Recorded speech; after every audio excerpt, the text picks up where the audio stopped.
কেমেৰাটো ইমান ভাল নাই গাইজ। কেমেৰাটো আৰু যিটো মোৰ নতুন মোবাইলটো মই বনাব দিছোঁ দোকানত, চাৰ্জাৰ পিনটো বেয়া হোৱাৰ কাৰণে। সেইটো কাৰণে এইটো মোবাইলটো চাই লওক, মই দেখুৱাই আছোঁ আপোনালোকক কি মোবাইল মই আগত ভিডিঅ' বনাইছোঁ। যিটো মোবাইলত ভিডিঅ' বনাইছোঁ তাত কেমেৰাটোও ইমান ভাল নহয়, তথাপি দেখুৱাইছোঁ কেনেকুৱা মোবাইল এটা দি পঠিয়াইছোঁ মোবাইলটো বনাওঁতে। তথাপি ইমান বেয়া নহয়, তথাপিও কেমেৰাটো পালোঁ।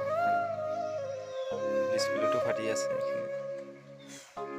যেন চলাবলৈ কাৰণে দিছে আৰু চলাই থাকোঁ, তাকে সিটো আহিলে আৰু ভাল ভিডিঅ' কেইটামান দিব পৰা যাব।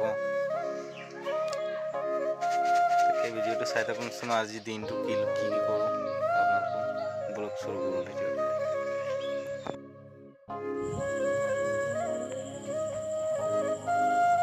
লগৰকেইটা গাইজ এনেকাই বহি আছোঁ আৰু লগৰকেইটা তাকো তাঁতিও বাগান কাম যায়, ফেক্টৰী ৰাতি নাইট ডিউটি যায়। আৰু এটা কি